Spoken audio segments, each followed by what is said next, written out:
This is so wonderful. It's so great to see everybody. I wish we were in person, but we'll get started. Hello, WorldBoston. Welcome to the 12th Annual WorldBoston Consuls Reception. Whether in person or online, it is so great to be here with the WorldBoston community at our annual event once again. The pandemic does appear to be retreating in Greater Boston, and we cannot wait to see you all in person sometime soon. I would like to extend a particularly warm welcome to the members of the Consular Corps. Thank you for joining us. Thank you for your continuing work in these difficult times, supporting your citizens here in New England and collaborating with communities across the region.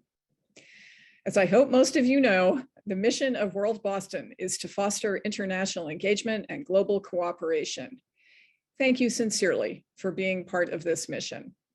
Please learn more about WorldBoston at worldboston.org and support us financially if you can. So today I will be brief. Really, we have such a rich and jam-packed program today. I'll give you a sense of what's happening. So as we are reminded daily, even in the last 24 hours, climate change is happening everywhere and all the time. It is the ultimate global issue. So we were delighted that Secretary Kathleen Theoharides agreed to speak to us, particularly as the world heads to the COP26 conference in Glasgow next week. However, yesterday we had a timely reminder with the nor'easter that nature is in charge. Therefore, unfortunately, Secretary Theoharides has been called away to an emergency press conference with the governor. We are so grateful that Undersecretary Judy Chang will step in to make remarks. Unfortunately, because of the emergency, she won't be able to take questions, and we understand. We're just really grateful that she can be with us. We wish all of our Massachusetts households speedy recovery from the effects of this storm. Thank you so much for that kind introduction, and I really appreciate this honor to be addressing this group. I do need to let you know that my computer is telling me that my internet is unstable, so just in case, for whatever reason I get cut off, I'm still very honored to be able to deliver some of the comments I want to make here. We are at a pivotal moment for the international community, as we are just days away from the COP26 UN Climate Change Conference. Simultaneously, it is an exciting time for us here in Massachusetts as we make significant progress taking aggressive action on climate change and creating a clean energy future. I am myself a citizen of the world, and the more opportunities we have to provide each other opportunities to learn from each other, the more we are likely to solve the climate challenge.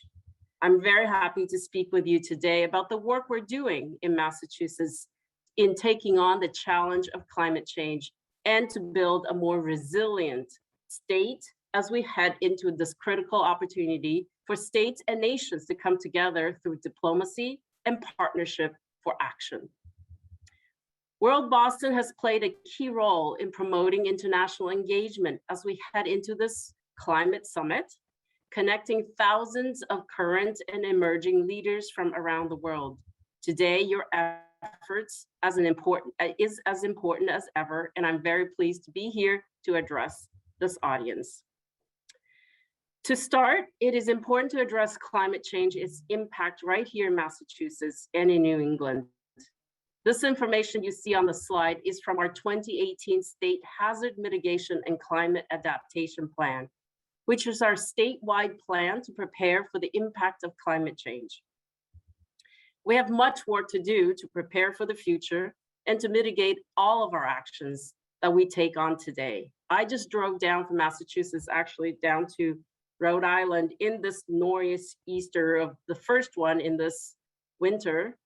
And while listening to talk shows about the severity of our storms and the urgency of both mitigation and adaptation, I'm actually sitting in front of a window watching the waves crash against the coast of Rhode Island. And it just, every moment reminds us how vulnerable really our coasts coastal communities are, and we're doing the best we can as a state government to protect our citizens and our communities. We are currently working on climate mitigation, figuring out the best ways to decarbonize our economy to prevent futures more severe climate change and climate implications. And also we're working on climate adaptation, recognizing that it is actually here and we actually need to prepare our communities for the impact that we face really every day in the years to come. In just a few weeks, states from across the nation and countries throughout the world would gather in Glasgow for COP26 International Summit on Climate Change. Massachusetts will be well represented by our secretary, and she is, of course, rather be here than having to, do press conference on the severity of this and the impact of this weather. But I'm here to help explain to you our current plan and experiences. We continue to set the bar for climate action in the United States. I'm lucky to be living and working in Massachusetts because we're setting ambitious emissions reduction targets and pursuing significant investments in resiliency and clean energy. March of this year, Governor Baker signed a comprehensive climate change legislation that set into statute the Commonwealth's climate goal for the next 30 years, culminating our ultimate goal to net zero emissions by 2050. We have a lot of work to do to meet them. I'm not naive to think that 2050 is out there. We have a lot of work to do and it starts right now. Whether sharing the best practices or pursuing new technologies or innovations or scaling up a new industry like offshore wind, all of these things are critical to meeting our goals. And because it's urgent, we have to do all of these things simultaneously at the, right now. To help guide our work to achieve our net zero target, the Baker-Polito administration engaged in a 2-year science-based study to map out our pathway to achieve the net zero emission by 2050. Our office conducted a deep analysis and provided a report that goes into many different scenarios and case studies, and to look out 30 years to see what pathways we can take to achieve the net zero economy-wide. And there are a few clear takeaways. For example, the most cost-effective pathway for Massachusetts to reach net zero is by significantly reducing our energy consumption. In some ways, it's a no-brainer. Across the world, we just need to reduce our energy consumption and then transition away from burning of fossil fuel and cleaning up our electricity grid. We effectively need a significant amount of clean energy resources so that we can transition our transportation and building sector largely to that clean electricity.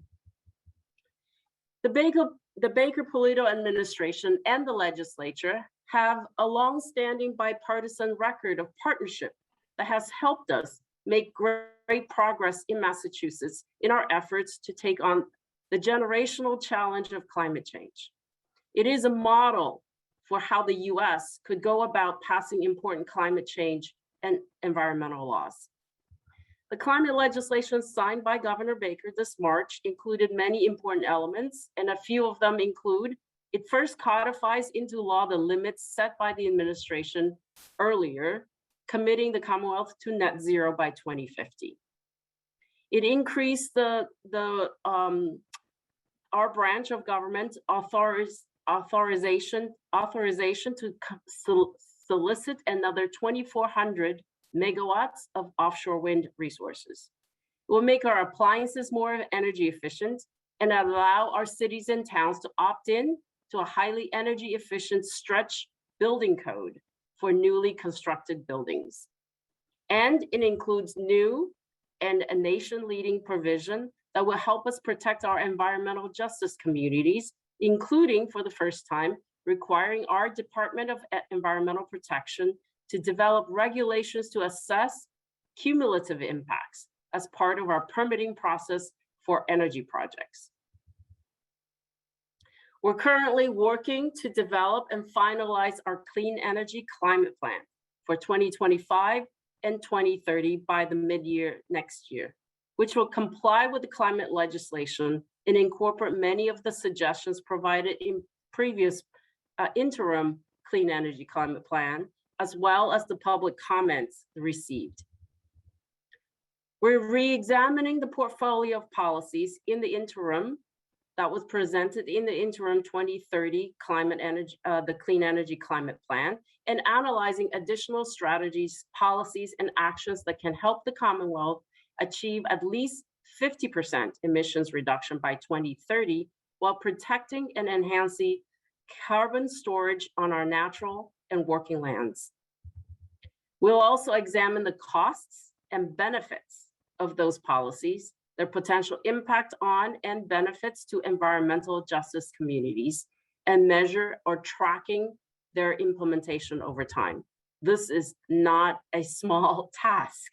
So we're actually working really hard, both in the planning segment, as well as implementing some of the programs that we already know that we need them right now. We'll continue to implement these strategies while convening a first in the nation Commission for Clean Heat.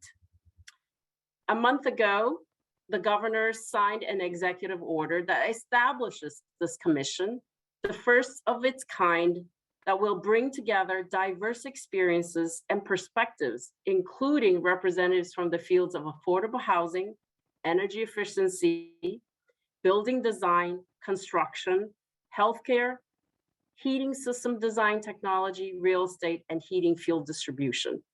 This commission will help us take a step of establishing a cap on emissions from heating fuels and advise the governor on developing policies and strategies that we will need to meet our emissions reduction from the building sector. The Baker-Polito administration continues to take nation-leading action on building a vibrant, innovative, clean energy industry while capitalizing our first mover status as the state that is launching the offshore wind industry in North America. We're building the first utility scale offshore wind project of 800 megawatts, which has received federal approval and is ready to begin construction in the near future. We also have another 800 megawatts right behind it, Mayflower Wind, to follow, recently received, and in addition, we received bids for our third solicitation. That's up to another 1,600 megawatts. And then we also have authority to pursue additional 2,400 megawatts after that.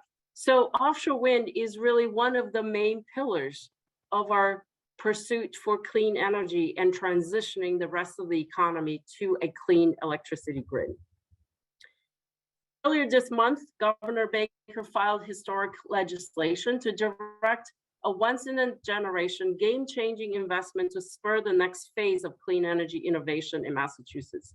We've already made great headway in the last decade, but this legislation will establish a new clean energy innovation fund totaling $750 million that will support the advancement of next-generation clean energy technologies, including research and development, help us develop, grow, and retain leading clean energy innovators, institutions, and businesses that have emerged here, right here in Massachusetts, provide funding to our colleges, universities, VOTech schools, vocational technical schools, to develop and train the clean energy workforce in Massachusetts, which I'll talk about in a little bit, and provide assistance to regional employment boards and ensure that clean energy is a key strategy as part of their workforce development blueprints.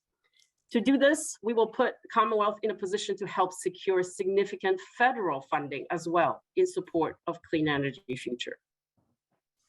This is super important because we cannot accomplish any of our ambitious goals without a workforce that is dedicated to help mobilize all of our efforts. So through Massachusetts Clean Energy Center, we've awarded more than $2.2 million in grants to local educational institutions and other entities to develop critical workforce training programs, including the safety training programs in the US authorized by the Gold Standard Global Wind Organization. That program is located at the Massachusetts Maritime Academy. And we're also supporting other programs at Bristol Community College in New Bedford and at other entities on Cape Cod, Martha's Vineyard in our South Coast region. In July, the administration awarded another round of workforce grant to support programs aimed specifically at increasing the participation of underrepresented population in offshore wind industry. We're directing annually $12 million investments that will be used by Mass Clean Energy Center to drive the development of a diverse and inclusive clean energy workforce and to ensure that we include people from environmental justice communities to make sure they're also participating in these training programs. And looking at the future, the Clean Energy Investment Fund proposed by Governor Baker offers us an opportunity to scale up our workforce development assets in a big way. We're very focused on making sure that the economic benefits of this new industry is shared equitably and that our underserved communities can have access to the opportunities for jobs and investments, and that we're building a skilled workforce that can meet the needs of the industry, not only in Massachusetts, but throughout the region. To truly unlock the opportunities of offshore wind development off the coast of Massachusetts, we must support the development of specialized port infrastructure and robust supply chain. So those are the three pillars that we're focusing on: workforce training, port infrastructure, and robust supply chain. We've been investing in New Bedford Marine Commerce Terminal, the first port in the US purpose-built for offshore wind staging and deployment. And that will serve as the main port for both the Vineyard Wind offshore wind project and Mayflower. The industry will need additional port infrastructure to deploy the larger turbines, larger projects, and full deployment plan up and down the East Coast. This also includes domestic manufacturing supply chain development. Governor Baker recognizes the opportunity ahead of us, which is why he is pushing for an investment of $100 million in marine port infrastructure for offshore wind through his American Rescue Plan spending proposal. This funding, leveraged with other public and private investment, can be used to expand our port areas, help us meet our clean energy and climate goals, while revitalize our port areas and cities, creating jobs and supporting other important local industries. We're looking at this as an opportunity to work with industry players and attract follow-on investments from the offshore wind industry, which is assessing its own long-term commitments in the Northeast markets. We're looking at this investment as a way to send a strong signal to our partners across the industry that Massachusetts is the place to make these investments. On top of building the resources that we need, we also need to modernize our electrical system to support the development and to incorporate and integrate the clean energy resources. In the fall of last year, New England states began convening a discussion of how to address the reforms needed to the regional wholesale electricity market. We're leading the region in this discussion. The statement, which was provided by governors across the New England region, kicked off a public process to solicit feedback on and develop reform with the input of key stakeholders. Massachusetts leading the effort on all of these topics, on wholesale market reform, on transmission planning, and the governance of our independent system operator. We're working with all of our sister states and the federal government to reform the current structure. These are very important part and pieces of the transformation we need to take on. We're also focused on next 3-year energy efficiency plan, focusing back on the building side of things, which is voted on by our Energy Efficiency Advisory Committee today. It will be critical to helping us meet our 2030 goals to reduce the emissions from our buildings, from heating of our buildings, and to reduce energy dependence from our buildings. With a favorable vote from the Energy Efficiency Advisory Committee, the plan will go then to our Department of Public Utilities for review. Our priorities for the plan includes expanding electrification and increasing equity of the programs. Electrification, what does that mean? That means to reach our 2030 greenhouse gas limits, significant energy efficiency and energy transition of our building sector will be required. This next 3-year plan focuses on continuing to weatherize and insulate our homes and businesses, but it also requires significant increasing investment in our electrification and fuel switching away from fossil fuels. With an eye toward equity, the plan also increases participation from populations that have been historically underserved by the programs. A recent study showed that moderate income customers, renters, English isolated customers, and micro business participate at a lower rate. So our Department of Energy Resources and the Energy Efficiency Advisory Council initiated a working group to identify new ways to increase participation and better serve those customers with a focus on environmental justice communities. These strategies will be paired with an increased focus on equitable workforce development and municipal community-based partnership to better serve residents and businesses.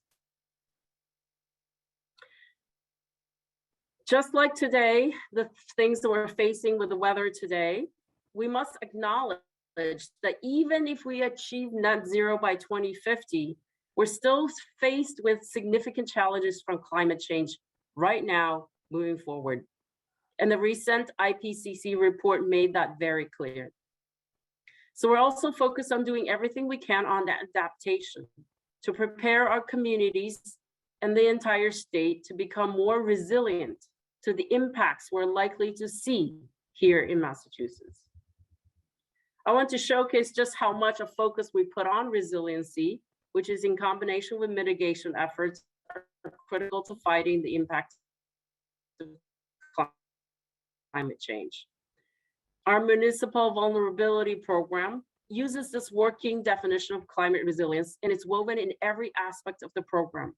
The key here is that the program focuses on proactive measures that don't just respond to a crisis, but continuously build capacity to make our communities stronger and more resilient in a future that has to face climate change.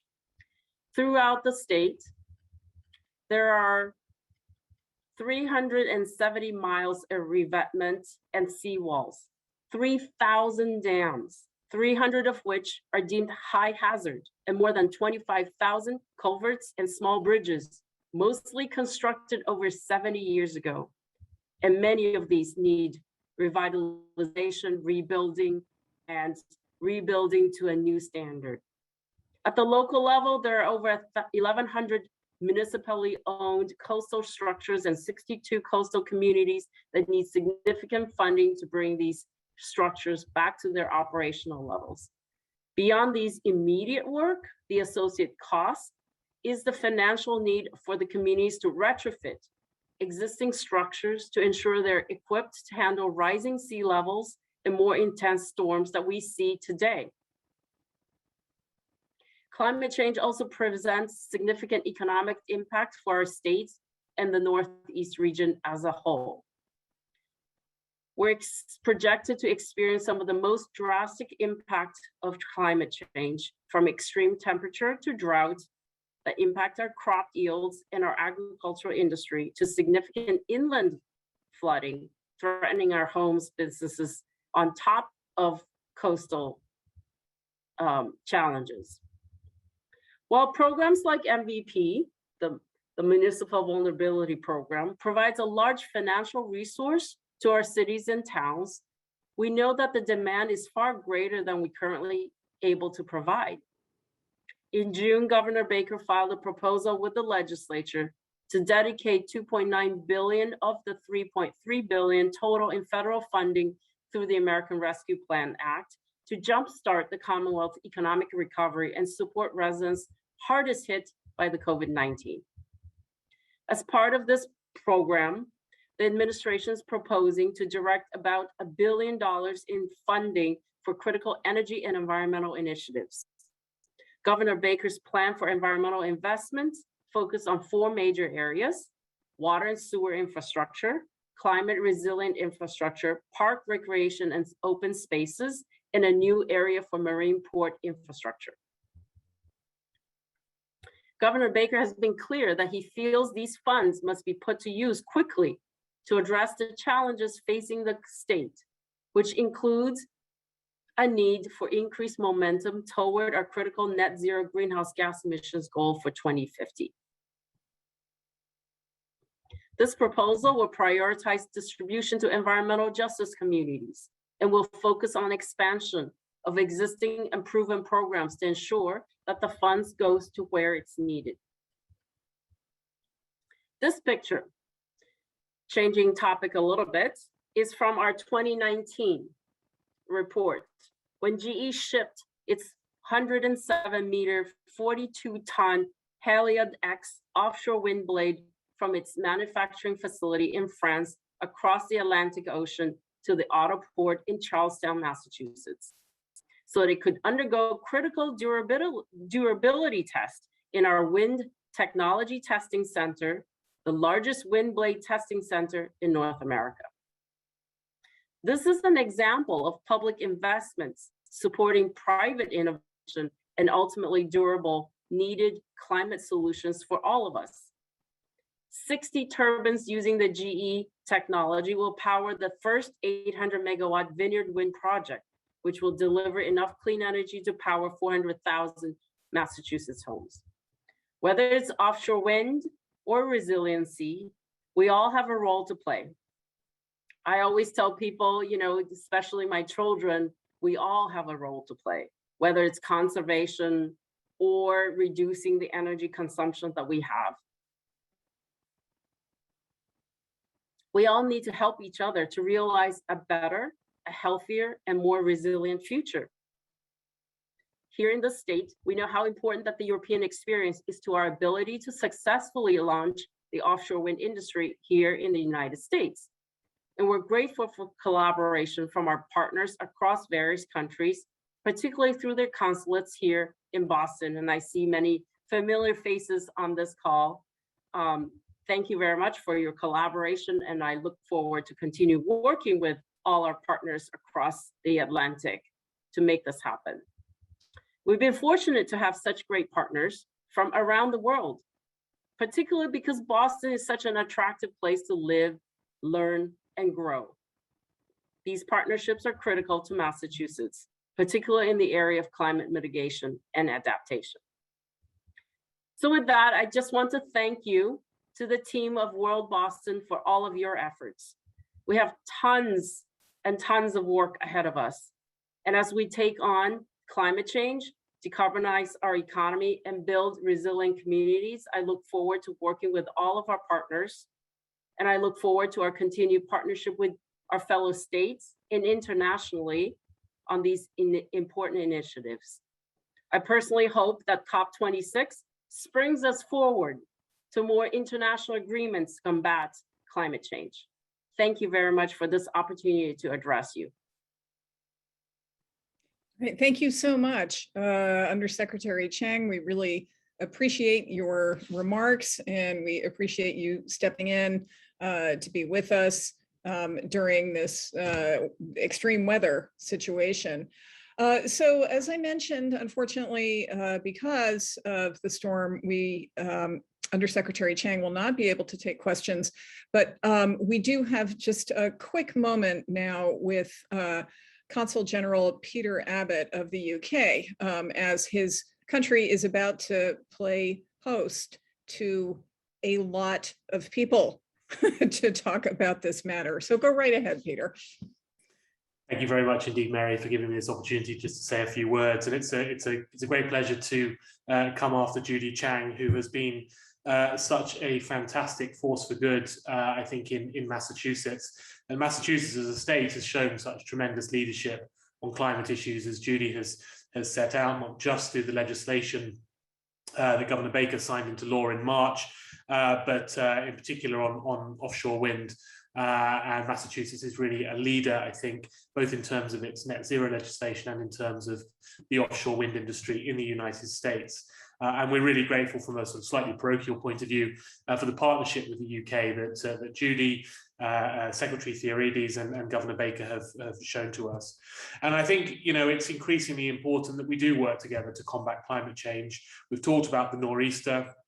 We've talked about increasing severity of storms in New England, but there are other impacts as well. And I think we're seeing increasingly milder and milder winters in New England. That means that the maple syrup industry gets more and more unpredictable and so less profitable. You see alterations to the pattern of the changing of the leaves. So really significant sort of totemic New England things are changing as a result of climate change, and skiing as well. Skiing will soon be quite difficult to do in New England, except in the very, very northern reaches of the region. So that has huge economic impact.